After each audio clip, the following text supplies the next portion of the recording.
Hello everyone, I am Divya Singh. Welcome to my YouTube channel Shiksharthi by Divya. अभी हम लोगों ने जो है तो एक आंसर राइटिंग, क्योंकि अभी मेंस 2025 और 26 का है, तो हमने कल से जो है तो एक मेंस आंसर राइटिंग का पूरा सीरीज क्लासेस का स्टार्ट किया है। क्योंकि कई बच्चे हैं, एस्पिरेंट्स हैं, जिनको आंसर राइटिंग करने में बहुत दिक्कत जाती है। उन्होंने सब पढ़ लिया, सारी चीज़ें कर ली हैं, लेकिन उन क्वेश्चन की समझ हो गया, लिखने का तरीका हो गया, फ्लो चार्ट हो गया, कई सारी चीज़ें हो गई जो वो समझ नहीं पा रहे हैं और अच्छे से आंसर राइटिंग नहीं कर पा रहे। ना इंट्रोडक्शन में कुछ गड़बड़ी कर देते, कभी कंक्लूजन में। इसलिए हमने जो है तो ये सीरीज स्टार्ट की है, जिसका आज ये दूसरी क्लास है। और पहली क्लास हमने ऑलरेडी जो है तो यूट्यूब पे अपलोड कर दी है कल, तो आप लोग जाके उसको देख सकते हैं, ताकि कुछ भी आप लोगों का मिस ना हो। जो आज ये देख रहे हैं वो पहले वाली वीडियो जाके जरूर देखें, क्योंकि उसमें मैंने 2 नंबर के क्वेश्चन से जो है तो चीज़ें समझाई कि अगर 2 नंबर का क्वेश्चन हो तो उसमें आपको कैसे लिखना है। विथ फ्लो चार्ट भी मैंने उसमें कुछ बताए हैं 2 नंबर के लिए। तो चलिए अब हम आज की जो हमारी क्लास है उस पर फोकस करते हैं। तो आज का जो हमारा क्लास है वो हम किस बारे में वो कर रहे हैं, हम कर रहे हैं कि जैसे जो क्वेश्चंस हैं, क्वेश्चन को कैसे समझें। मतलब कि जो 90% एस्पिरेंट्स हो गए, वो क्या करते हैं सबसे ज़्यादा गलती, 90% एस्पिरेंट्स यही गलती करते हैं कि वो क्वेश्चंस को अच्छे से समझते ही नहीं हैं। मतलब जो अंडरस्टैंडिंग है क्वेश्चन को लेके उनकी बिल्कुल भी अच्छी नहीं है। मतलब लिखा कुछ होता है, लेकिन वो पूछ कुछ और रहा होता है एग्जाम में क्वेश्चन, लेकिन वो लिख के कुछ और आ जाते हैं। और ऐसा क्यों होता है? ऐसा इसलिए होता है क्योंकि उनको क्वेश्चन की अच्छे से अभी समझ नहीं है। तो आज जो है तो हम ये 5 स्टेप हैं जिसके थ्रू हम सीखेंगे कि हम कैसे अपना क्वेश्चंस को हम किस तरीके से अच्छे से समझ सकते हैं, कि क्या कर सकते हैं, अंडरस्टैंड कर सकते हैं। और मान लीजिए कि अगर आपने एक कोई क्वेश्चन है, अगर आपने उसको अच्छे से समझ लिया तो आप अच्छे से आंसर लिखोगे। और जब आप अच्छे से आंसर लिखोगे तो जो आपको मार्क्स हैं वो क्या मिलेंगे, अच्छे मिलेंगे। इसलिए आपको ये वीडियो बहुत ही ध्यान से देखना है। तो चलिए हम चलते हैं अपने स्टेप नंबर 1 पे। स्टेप नंबर 1 क्या है? प्रश्न में दिए गए डायरेक्टिव वर्ड्स पहचाने। क्या पहचानना है हमको? Directive words. अब आप कहेंगे कि ये डायरेक्टिव वर्ड्स क्या हैं? डायरेक्टिव वर्ड्स ये हैं कि जैसे वो किस ओर आपको दिशा दे रहा है, क्वेश्चन में क्या पूछ रहा है आपसे। मान लीजिए कि जैसे आपसे पूछ रहा है डिस्कस करना है। क्या पूछ रहा है? डिस्कस करना है। फिर analyse, evaluate, critically examine, explain, ये सारी चीजें जो है तो आपको क्वेश्चन में देखने को मिलती होंगी, है ना। तो ये सब क्या है? ये सब डायरेक्टिव वर्ड्स हैं। ये डायरेक्टिव वर्ड्स को समझना है कि वो आपसे पूछ क्या रहा है, उसके अकॉर्डिंग जो है तो आपको अपना आंसर जो है तो फ्रेम करना है और लिखना है। यानी कि डिस्कस दिए तो उसके बारे में हमको चर्चा करना है, ना कि हमको उसका विश्लेषण करना है या अपना उस पर राय वो करना है। लेकिन अगर दिए कि विश्लेषण कीजिए, तब हमको वहाँ पे विश्लेषण करना, उस अनुरूप जो है तो अपना उत्तर निकालना है। इसी तरीके से सब हो गया, डिस्कस करना, एनालाइज करना, इवेल्युएट हो गया, क्रिटिकली एग्जामिन हो गया, और स्पष्ट कीजिए। ये 5 है। मतलब और कई तरीके के जो है तो होते हैं डायरेक्टिव वर्ड्स जो हैं, उन सबको आपको समझना है। अब ये हम आपको एक एग्जाम्पल के थ्रू समझा रहे हैं। कैसे? मान लीजिए एक उदाहरण है कि जलवायु परिवर्तन का मध्य प्रदेश की कृषि पर प्रभावों का विश्लेषण कीजिए। अब यहाँ पे क्या पूछा है? विश्लेषण। क्या करना है? विश्लेषण करना है। किसका विश्लेषण करना है? प्रभावों का विश्लेषण करना है। अब यहाँ पे क्या बच्चे क्या करते हैं कि मान लीजिए उन्होंने ये जलवायु परिवर्तन लिखा, और जलवायु परिवर्तन का मान लीजिए इंट्रोडक्शन दे दिया 1 से 2 लाइन में। अब वो क्या किए कि उन्होंने बस इस पे ध्यान दिया। किस पे ध्यान दिया? प्रभाव पे। और बस वो मान लीजिए कि ये आपका 10 नंबर का है तो 2 पेज मिले आपको, ये 2 लाइन आपका चला गया इंट्रो में। बाकी ये जो पूरा पोर्शन है यहाँ से यहाँ तक, ये आपने क्या लिख के आ गए? पूरे के पूरे प्रभाव लिख के आ गए, बस सिंपल। तो आपको क्या होगा कि नंबर मिलेंगे, लेकिन कितने नंबर मिलेंगे? 10 में से मान लीजिए 3 नंबर मिलेंगे। क्यों? क्योंकि यहाँ पे सिर्फ आपको प्रभाव नहीं लिखना है, यहाँ पे आपको विश्लेषण करना है। उसका क्या करना है? विश्लेषण। यानी आपको इसका एनालिसिस करना है, एनालाइज करना है। आपको क्या करना है? एनालाइज करना है। इसलिए आपको इस पे क्या करना है? आपको इसमें कारण भी लिखना है, प्रभाव और निष्कर्ष भी देना है। निष्कर्ष तो आपको हर एक क्वेश्चन में देना है, क्योंकि बिना निष्कर्ष के आपका जो भी आंसर है वो क्या है, इनकम्प्लीट है। इसलिए निष्कर्ष जो है तो बहुत ही इम्पॉर्टेंट है। अगर कोई भी, जैसे अब मैंने इसमें बताया कि जलवायु परिवर्तन का मध्य प्रदेश की कृषि पर, तो और कई बच्चे क्या होते हैं कि मध्य प्रदेश की कृषि के अलावा भी नॉर्मल कृषि मतलब कि उस पे भी लिख देते हैं प्रभाव, लेकिन यहाँ पे क्या है, मध्य प्रदेश की कृषि, इस पे जो है तो हमको फोकस करना है कि मध्य प्रदेश की कृषि पर प्रभाव क्या होते हैं, उसका विश्लेषण करना। तो आपको कारण भी लिखना है कि क्या कारण है, प्रभाव क्या है, और फिर लास्ट में आपको एक निष्कर्ष देना है। तो इस तरीके से आपको अपना आंसर लिखना है। तो ये जो डायरेक्टिव वर्ड्स होते हैं, सबसे पहले इन डायरेक्टिव वर्ड्स को आप समझिए। जब आप डायरेक्टिव वर्ड्स को समझ जाएंगे, उसके अनुरूप आप समझेंगे कि इसमें पूछ क्या रहा है। अब यहीं पे लिख देता कि कृषि पर प्रभावों का जलवायु परिवर्तन का मध्य प्रदेश की कृषि पर प्रभावों पर चर्चा कीजिए, है ना। ये बता देता कि प्रभावों को लिखिए या बताइए। तो वहाँ पे आपको सिंपली क्या करना था, कुछ नहीं करना था, फिर वो आप सही हैं। वहाँ पे बस सिर्फ आपको प्रभाव यानी कि जो इफेक्ट है, इम्पैक्ट, वो आपको यहाँ पे लिखना है। लेकिन क्योंकि इसके आगे विश्लेषण कीजिए जोड़ दिया, इसलिए यहाँ पे आपको अपने आंसर को पूरा होल समग्र रूप देने के लिए ये सारी चीज़ें लिखने की ज़रूरत है। और आप जब इस तरीके से लिखेंगे तो इससे क्या होगा, जो एग्जामिनर है वो उसको लगेगा कि जो जिसकी भी कॉपी चेक हो रही है, मान लीजिए आपकी कॉपी चेक हो रही है, तो एग्जामिनर का आपके प्रति जो व्यू पॉइंट होगा वो अच्छा होगा कि ये जो बच्चा है वो मतलब चारों तरीके से सोच के, अच्छे से सोच के जो है तो उसने ये आंसर को फॉर्म किया है। उसने देखा कि यहाँ पे क्या लिखा हुआ, विश्लेषण करना लिखा हुआ है। इसलिए और ये भी दिखाता है कि अगर आपने क्वेश्चन अच्छे से समझा है, मतलब आप चीज़ों को लेके क्या है, सजग हैं, जागरूक हैं, अवेयर हैं। क्या है, अवेयर। और एक पीसीएस ऑफिसर जो होता है उसको अपने आसपास जो भी चीज़ें उसके प्रति उसको अवेयर होना चाहिए। ये सारी चीज़ें, मतलब कि आप सोच रहे हैं कि आप एक आंसर लिख रहे हैं, लेकिन जो एग्जामिनर है वो उस आंसर से ही आपका पूरा का पूरा जो माइंड सेट है वो पूरा इवेल्युएट कर लेता है आपके मात्र एक आंसर से। इसलिए आपको क्या करना है, अपना जो आपका आंसर है उसको बहुत अच्छे से फ्रेम करना है, ताकि कोई भी चीज़ें आपकी गलत ना हो, या फिर कहीं पे भी ये ना दिखे कि आपने कोई भी जो आप क्वेश्चन में पूछा गया है डायमेंशन, आपने उसको छोड़ दिया है या फिर आपने उसको बिना समझे लिख दिया है। इसलिए जब भी कोई क्वेश्चन पूछा जाए तो उसमें आपको क्या करना है, उसमें आपको जो डायरेक्टिव वर्ड्स हैं उस पर ध्यान देना है।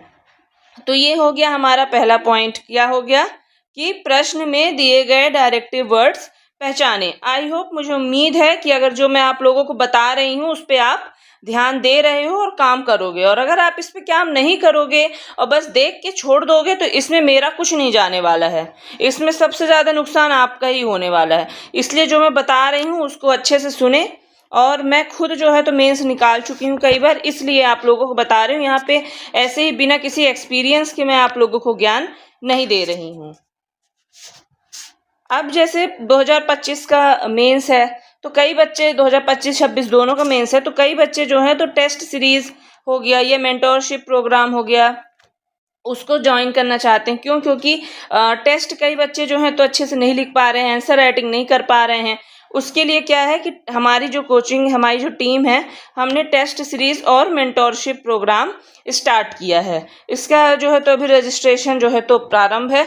जो भी इस पे ज्वाइन करना चाहता है, ये स्क्रीन पे नंबर दिख रहा है, आप इस पे व्हाट्सएप पे मैसेज कर सकते हैं और ज्वाइन कर सकते हैं। अब इसके बारे में बता देती हूँ थोड़ा सा। इसमें 8 पार्ट वाइज टेस्ट हैं।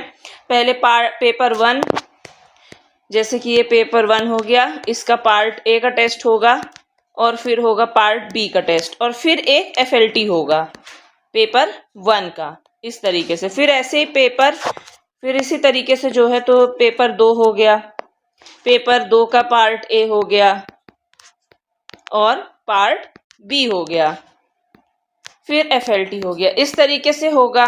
फिर उसके बाद जब सब आपका पार्ट ए और FLT हो जाएगा, उसके बाद कंटिन्यूसली जो है तो FLT 1, 2, 3, 4, 5, 6 लगातार, जैसे पेपर में होता है उसी तरीके से आपके 6 लगातार जो है तो FLT लिए जाएंगे। यानी कुल इसमें 8 पार्ट वाइज टेस्ट हैं, 12 FLT हैं और कुल 20 टेस्ट सीरीज हैं। प्लस इसमें सबसे जो यूनिक बात है वो क्या है, अब आप सोच रहे होंगे कि मैम टेस्ट तो सबको ही प्रोवाइड करा रहे हैं, टेस्ट सीरीज तो आप कहीं भी चल दोगे, हर कोचिंग वाले प्रोवाइड करा रहे हैं, तो हम आपका क्यों मतलब ज्वाइन करें। तो सबसे बड़ी बात यह है कि इसमें आप कहीं भी कराते हो तो क्या आपको फीडबैक मिलता है, प्रॉपर फीडबैक। कई बच्चे हमारे पास हैं जो बताते हैं कि नहीं मिलता है। आप इतना पैसा दे रहे हैं लेकिन आपकी क्या कमियां हैं, क्या वीकनेस है, उसके बारे में आपको पता नहीं चल रहा। तो आप जो इम्प्रूवमेंट कैसे लाओगे अपने कॉपी में, इसलिए फीडबैक जरूरी है। फीडबैक के बाद क्या हो गया दूसरी चीज, डायरेक्ट कॉल या मैसेज, जिस पे भी आप कंफर्टेबल हो, आपकी मेंटोर से जो है तो बात हो जाएगी डायरेक्ट कॉल या मैसेज के थ्रू। जो भी आपके में कमियां हैं या जो भी आप मतलब कि अच्छा कर रहे हैं उसको और कैसे अच्छा कर सकते हैं, क्या क्या चीज़ें आप और उसमें जो है तो ऐड कर सकते हैं, ये सारी चीज़ें आपको किस में मिलेंगी, ये टेस्ट सीरीज़ में।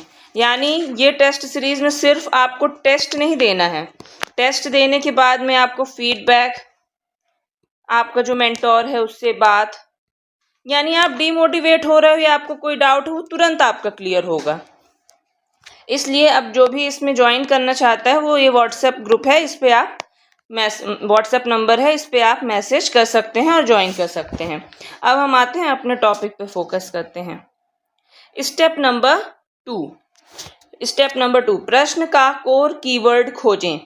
क्या करना है, प्रश्न का जो कोर कीवर्ड है, अभी हमने क्या पढ़ा था बताओ, पहले डायरेक्टिव पढ़ा था कि मतलब वो पूछ क्या रहा है, जो लास्ट में लिखा रहता है ना कि चर्चा करे, डिस्कस, डायरेक्टिव किस और जो है तो हमारे क्वेश्चन को ले जाना चाहता है। अब हमको ध्यान देना है कोर कीवर्ड। अब ये कोर कीवर्ड कैसे होता है, हर प्रश्न में एक मुख्य विषय होता है। कैसे होता है, अब जैसे देखो ये हो गया महिला सशक्तिकरण। महिला सशक्तिकरण में शिक्षा की भूमिका पर चर्चा कीजिए। अब आप खुद बताओ इसमें 2 कीवर्ड क्या हैं। सबसे पहला महिला सशक्तिकरण और दूसरा क्या है, शिक्षा की भूमिका। तो इसमें क्या है कि आपको महिला सशक्तिकरण पे ध्यान देना है। इंट्रो जब आप लिखेंगे तो महिला सशक्तिकरण और शिक्षा की भूमिका को जोड़ के आपको इंट्रो बनाना है।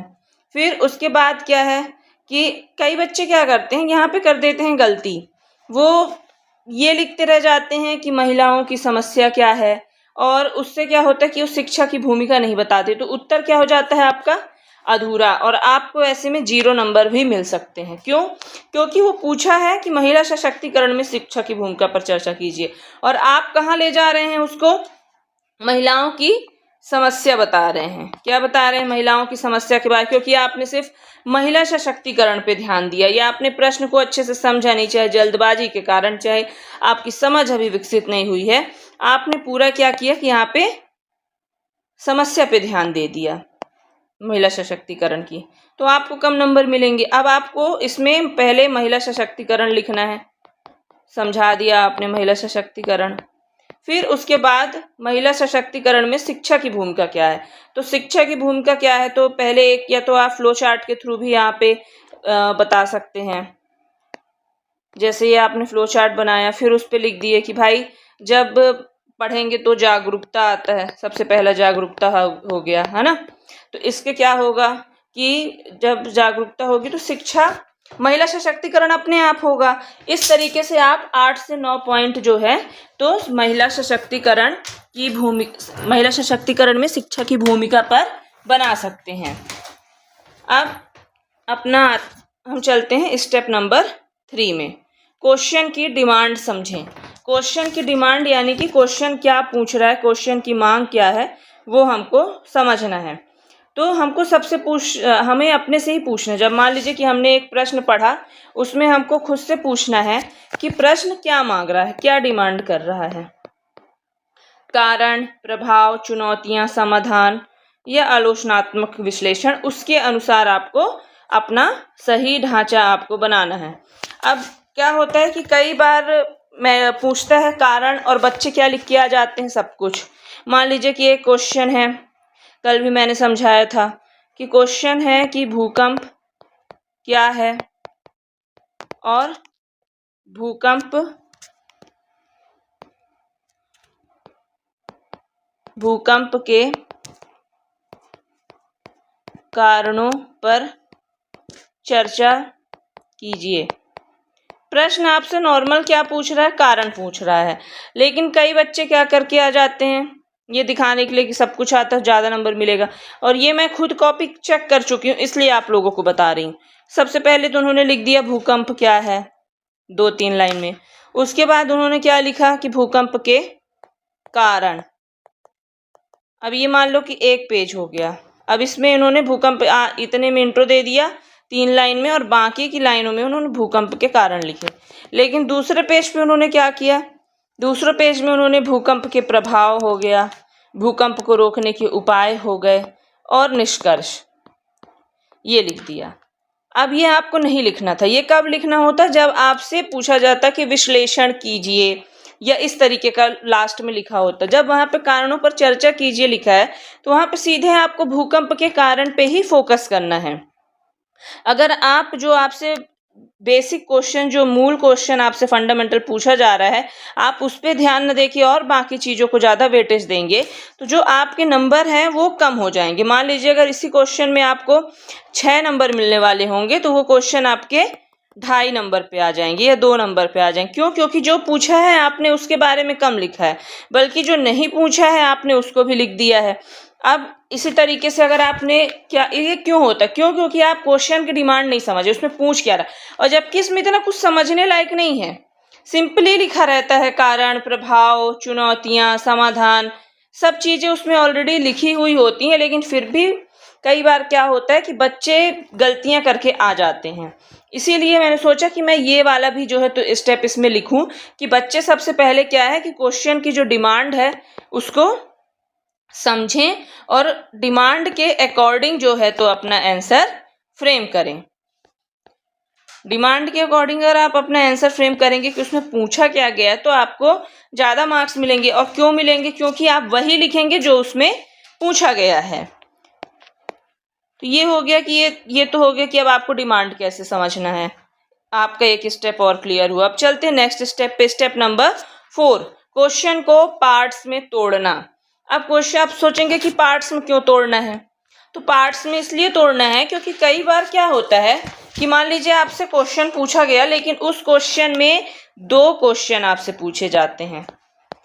रहता तो वो एक क्वेश्चन है, लेकिन उसके अंदर में ही 2 चीजें आपसे पूछ ली जाती हैं। तो वहां पे फिर आपको क्या करना है कि इक्वल वेटेज देना है। क्या करना है? इक्वल। अब मान लीजिए 10 नंबर का है, तो अब ये 10 नंबर में आपको एक पेज में एक पॉइंट को वेटेज देना है और एक में एक को वेटेज देना है। अब कई बच्चे क्या करते हैं कि उन्होंने सिर्फ मान लो एक जो पार्ट पूछा गया उसको सिर्फ यहाँ तक लिखे और बाकी पूरा का पूरा सेकंड पार्ट लिख के आ गए, या फिर सिर्फ एक ही पार्ट को पूरे में लिख के आ गए। कई बच्चे ऐसी गलतियां कर रहे हैं। उससे क्या होता है कि उनका मतलब नेगेटिव इंप्रेशन जाता है और नंबर उनको कम मिलते हैं, क्योंकि जो पूछा है वो आपने लिखा ही नहीं है। और फिर आप बोलते हैं कि मैम हमने लिखा तो सब कुछ, कॉपी तो पूरी एकदम लबालब भर के आ गए, लेकिन नंबर नहीं मिला है। तो नंबर कहाँ से मिलेगा? जो पूछा है वो आप लिखे ही नहीं हो, जितना पूछा उतना लिखे ही नहीं हो। जब पूरा वो जो पूछा है वो लिख के आओगे तो नंबर मिलेंगे। यही अगर 7 नंबर में पूछ दिया, मान लो 2 चीजें पूछा है, कारण और प्रभाव, तो 1 लाइन का इंट्रो दिए, इधर लिखे आप कारण और इधर लिखे प्रभाव, और छोटा छोटा आपने ऐसे फ्लो चार्ट बना के इसको लिख दिया। अब बताओ कहाँ, और यहाँ पे 1 लाइन का निष्कर्ष लिख दिए। अब बताओ कहाँ नंबर कटेगा? अब कई बच्चे बोलते हैं मैम 7 नंबर में बहुत कम जगह है, कैसे लिखें? यही तो है मैनेजमेंट, यही तो देखना है आयोग को कि कम जगह में भी आप बेस्ट आंसर कैसे लिख के आ रहे हो। अगर आप ये कर पा रहे हो तो ही ना आपको नंबर मिलेगा। अब कई बच्चे क्या करते, कम जगह कारण या तो प्रभाव ज़्यादा लिख के आ गए या कारण कम लिख के आ गए, तो नंबर तो कम मिलेंगे ही, स्वाभाविक सी बात है। इसीलिए आपको सबसे पहले तो ये ध्यान देना है कि जो क्वेश्चन है उनको पार्ट्स में आपको क्या करना है, डिवाइड करना है, यानी कि बांटना है, किसको कितना वेटेज देना है, और इक्वल ही वेटेज देना है हमेशा। हमेशा आपको 50, अगर 2 चीज़ें पूछी गई तो 50-50 ही वेटेज देना है आपको। अब जैसे पूछा कि ई गवर्नेंस के लाभों का वर्णन कीजिए तथा इसकी चुनौतियों पर प्रकाश डालिए। अब यहाँ पे क्या पूछा गया है आपसे? 2 लाभों का भी वर्णन करना है और चुनौतियों पर भी प्रकाश डालना है। तो अभी मैंने आप लोगों को ऑलरेडी समझाया, लेकिन फिर भी मैं इस क्वेश्चन के थ्रू भी आप लोगों को समझाती हूँ।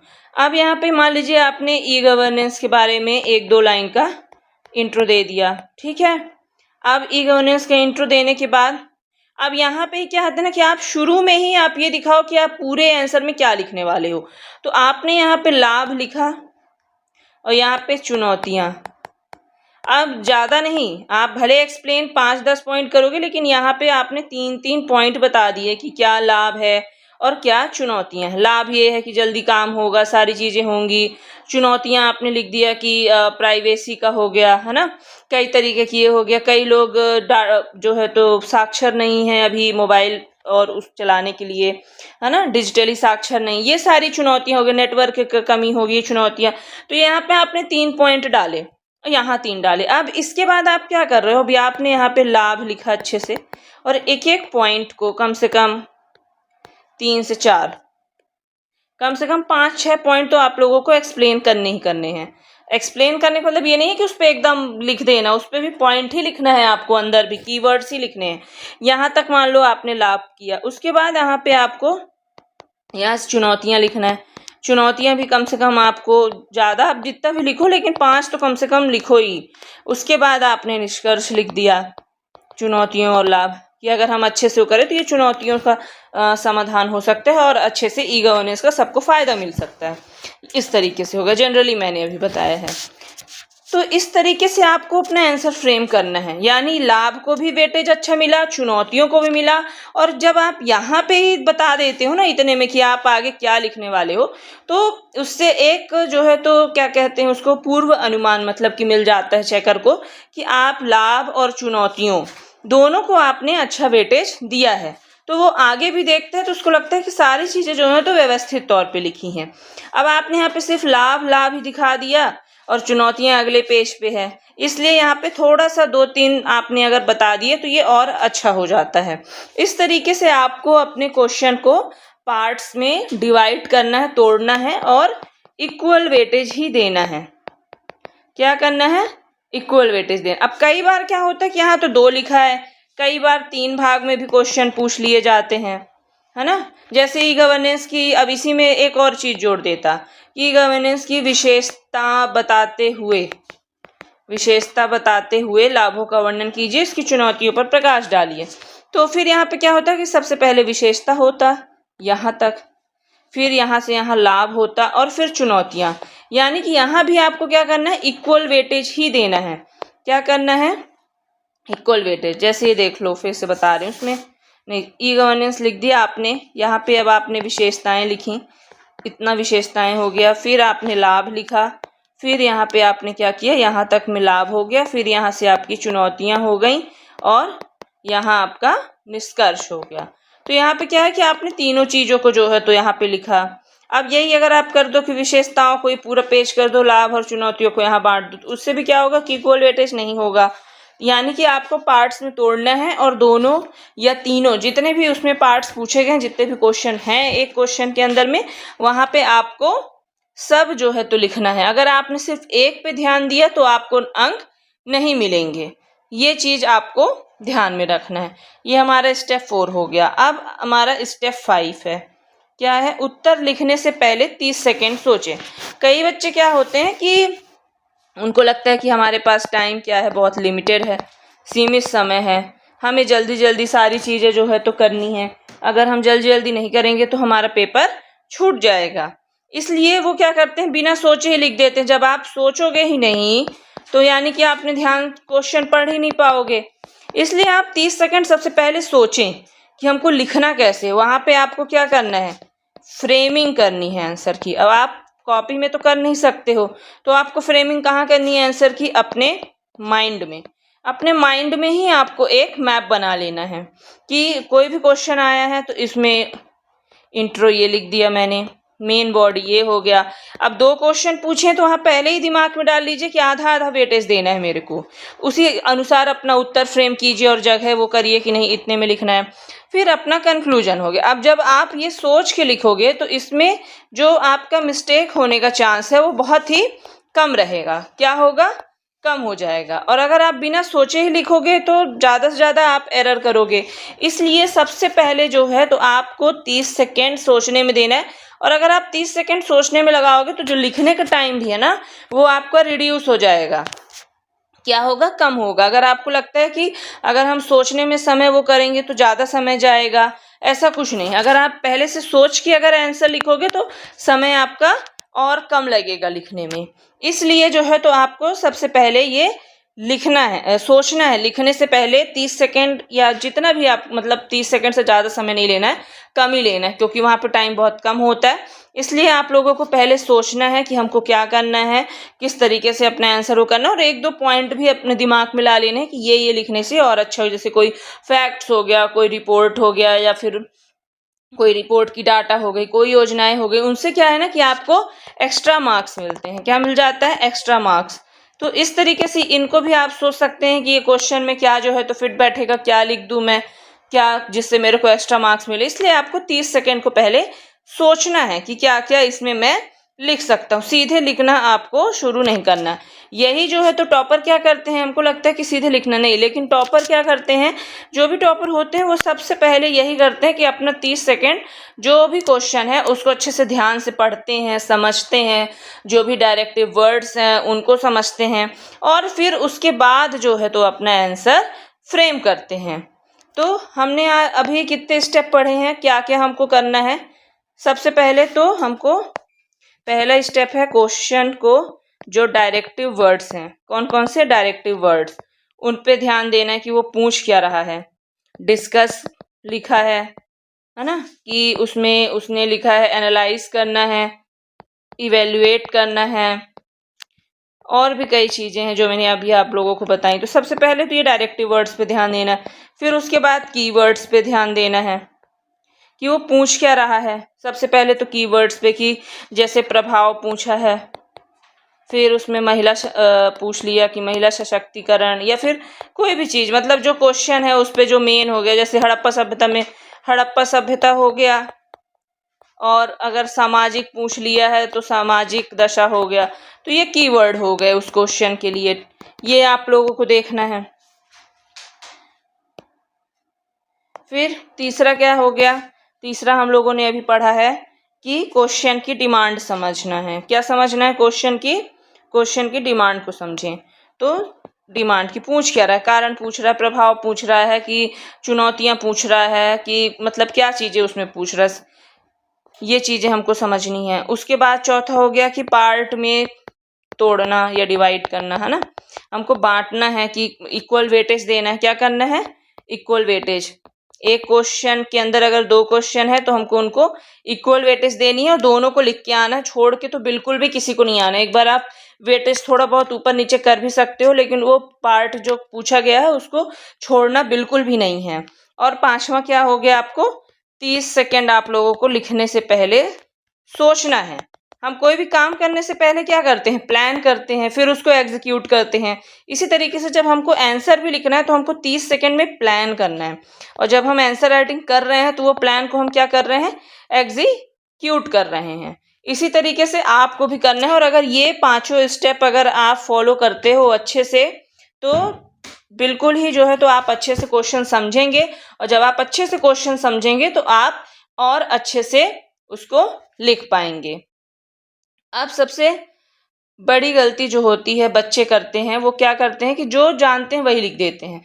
ये नहीं करना है कि अब आप कुछ मतलब उस टॉपिक के बारे में जो जानते हो वही।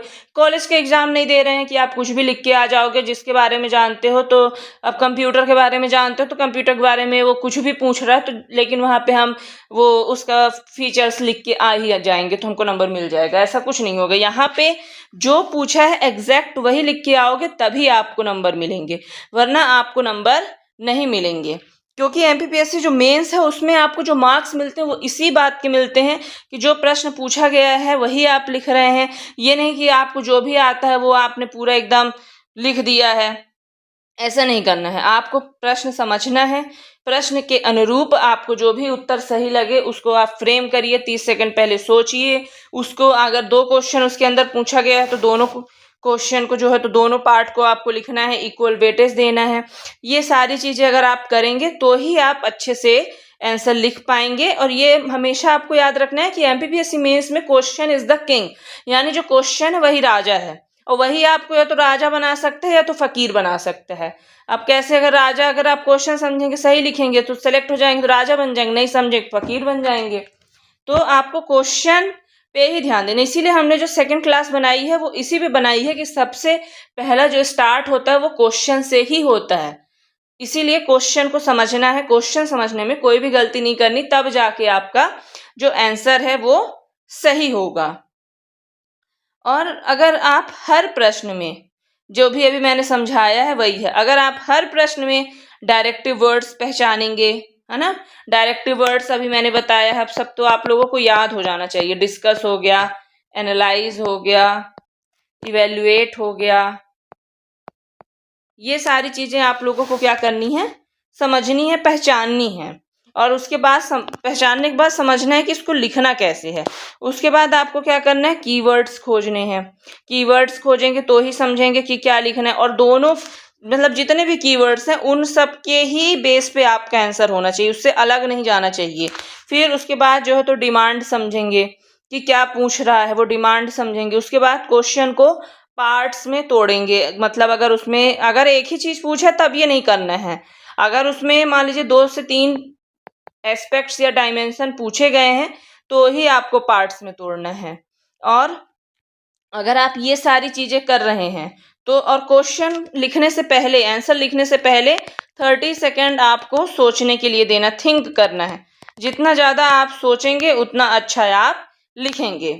इसलिए अगर आप ये सबको फॉलो करते हैं तो निश्चित ही, मतलब आप खुद लिख के देख सकते हैं। सबसे पहले क्या करिए, आप खुद आज एक बैठिए आधे घंटे के लिए, जो जो मैंने अभी आपको बताया है वो सब पे ध्यान दीजिए, उन सबको अपने दिमाग में रखिए, समझिए, उसके अनुरूप ही आप एक लीजिए, कोई भी पेपर उठाइए, टेस्ट सीरीज का, मेंस का, जो भी आप जहाँ से भी ले रहे हैं, और फिर से उस क्वेश्चन को अच्छे से समझ के, जैसे मैंने बताया है, 30 सेकंड का या 30 सेकंड से कम का टाइम लेके उसको सोचिए और फिर लिखिए। फिर आप देखिए कि जो आप पहले लिख रहे थे और जो अभी लिख रहे थे क्या उसमें फर्क आया है, और देखिएगा निश्चित ही तौर पे फर्क आएगा और आप पहले से अच्छा लिखेंगे, और आपके उत्तर जो होंगे वो अधिक मतलब सटीक होंगे, व्यवस्थित, और इससे आप क्या होंगे, आपको अच्छे नंबर जो है तो मिलेंगे और आपका सिलेक्शन होगा।